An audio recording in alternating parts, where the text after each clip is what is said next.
अस्सलामुअलैकुम, welcome to admission section. आज की इस वीडियो में हम बात करेंगे BS medical lab technology, bachelor of medical lab technology क्या है। ठीक है, इसका बेसिक क्राइटेरिया, एडमिशन क्राइटेरिया क्या है। अगर आप इस फील्ड में एडमिशन लेना चाहते हैं तो आप इस फील्ड में आने के बाद आपका काम क्या होगा। ठीक है, यूनिवर्सिटीज़ कौन कौन सी हैं, कौन कौन से इंस्टीट्यूट हैं जो कि ये प्रोग्राम ऑफर कर रहे हैं। इस फील्ड में आने के बाद आपको स्कोप क्या होगा, आपका काम क्या होगा, सैलरी कितनी मिलेगी। क्या इस फील्ड में आने के बाद आप दोनों काम कर सकते हैं, जॉब भी कर सकते हैं, बिजनेस भी कर सकते हैं इस डिग्री की बेसिस पे। अगर आपको गवर्नमेंट सेक्टर की जॉब मिलती है तो क्या उसका स्केल क्या होगा, इसकी जो एग्रीगेट की इसकी जो एवरेज फ़ी है वो कितनी होती है। प्राइवेट सेक्टर कॉलेजेस में, मेडिकल कॉलेजेस में क्या है, गवर्नमेंट सेक्टर के मेडिकल कॉलेजेस में क्या फ़ी होगी।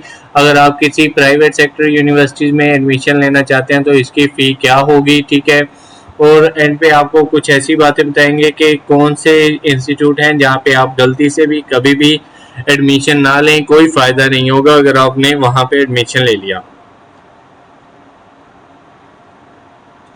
इसका जो बेसिक क्राइटेरिया है एडमिशन लेने का, ठीक है, एडमिशन क्राइटेरिया क्या है। एफएससी प्री मेडिकल होना ज़रूरी है क्योंकि ये अलाइड हेल्थ साइंसेज का एक फील्ड है। इसमें सिर्फ एफएससी प्री मेडिकल वाले स्टूडेंट ही अप्लाई कर सकते हैं।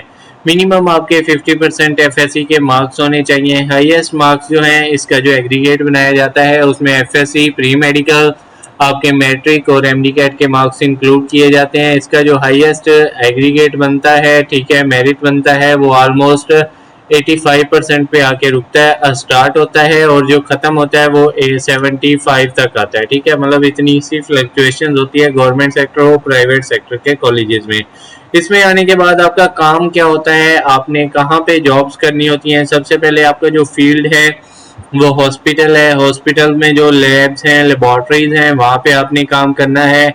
कुछ रिसर्च सेंटर होते हैं, वहाँ पे आप अपनी सर्विसेज दे रहे होते हैं। एनजीओज हैं, वहाँ पे आप अपना काम कर रहे होते हैं। ब्लड बैंक हैं, ठीक है, थिएटर्स वगैरह हैं, वहाँ पे आपकी सर्विसेज दी जाती हैं। हेल्थ डिपार्टमेंट में आपने सर्व करना होता है। इसके बाद बात कर लेते हैं कौन कौन सी यूनिवर्सिटीज़, कौन कौन से कॉलेजेस हैं जो ये प्रोग्राम ऑफर कर रहे हैं। पाकिस्तान में ऑलमोस्ट 170 प्लस मेडिकल कॉलेजेस हैं जो कि ये प्रोग्राम ऑफर कर रहे हैं। जो गवर्नमेंट सेक्टर के मेडिकल कॉलेज हैं वहाँ पे मेरिट काफ़ी हाई होते हैं, उनकी सीट बड़ी लिमिटेड सी होती हैं, 10 से 12 सीट्स होती हैं। ठीक है, एमएलटी के लिए। उसके बाद हमारे पास जो पब्लिक सेक्टर की यूनिवर्सिटीज़ हैं, कुछ यूनिवर्सिटीज़ हैं जो कि ये प्रोग्राम ऑफर करती हैं, बहुत लिमिटेड सी कम यूनिवर्सिटीज़ हैं। प्राइवेट सेक्टर काफ़ी ज़्यादा यूनिवर्सिटीज़ और मेडिकल कॉलेजेस हैं जो कि एमएलटी का प्रोग्राम ऑफर कर रहे हैं। अगर आप इस फील्ड में आना चाहते हैं तो सबसे पहले आप मेडिकल कॉलेजेस की तरफ जाएं, वहाँ पे आपको अच्छी प्रैक्टिस मिल जाती है। ठीक है, आपको काफ़ी कुछ सीखने को मिलता है जो कि पब्लिक सेक्टर यूनिवर्सिटीज़ और प्राइवेट सेक्टर की यूनिवर्सिटीज़ में बिल्कुल भी नहीं मिलता। ठीक है, इसका स्कोप क्या है, हाईली डिमांडिंग फील्ड है, रिस्पेक्टफुल प्रोफेशन है। ठीक है, आपको अच्छी नज़र से देखा जाता है। ठीक है, इसकी जो बेसिक सैलरी है वो कितनी है, 45,000 है मिनिमम, और मैक्सिमम जो सैलरी है वो 75,000 से लेके 2 लाख तक आप इस काम में आने के बाद इजीली कमा सकते हैं। ये फील्ड की खास बात पता है क्या है, इसमें आने के बाद आप अपना बिजनेस भी कर सकते हैं।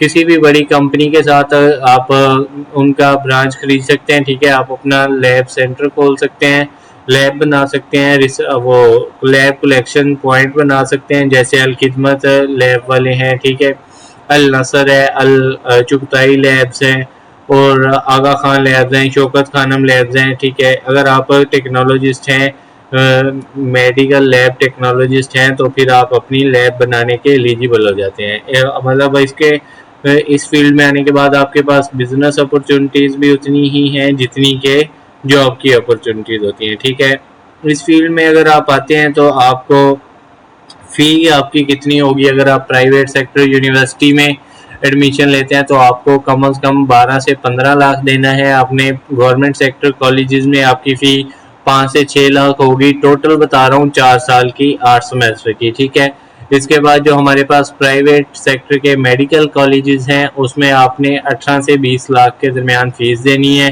ठीक है, ये थोड़ी बहुत ऊपर नीचे हो सकती है क्योंकि ये एक रेंज बताई जा रही है, कुछ कॉलेजेस की फ़ीस ज़्यादा होती है, कुछ की कम होती है। अब सबसे मेन बात कर लेते हैं कि वो कौन से ऐसे इंस्टीट्यूट हैं जहाँ पे आपको ने कभी भी एडमिशन नहीं लेना। पाकिस्तान में कुछ बड़ी बड़ी यूनिवर्सिटीज़ हैं जो कि अपने साथ एफिलिएट कर लेती हैं छोटे छोटे इंस्टीट्यूट को, ठीक है। उनमें आप ये फील्ड में ना जाएं, जैसे एफ्रो एशियन है, हुसैन मेमोरियल हॉस्पिटल है लाहौर में, ऐसे ही जौहर इंस्टीट्यूट ऑफ स्टडीज़ है, छोटे से इंस्टीट्यूट हैं। वहाँ पे आपको कोई प्रैक्टिस नहीं मिलेगी, आपने अपने बलबूते पे धक्के खाने, अगर आप सीख गए तो सीख गए।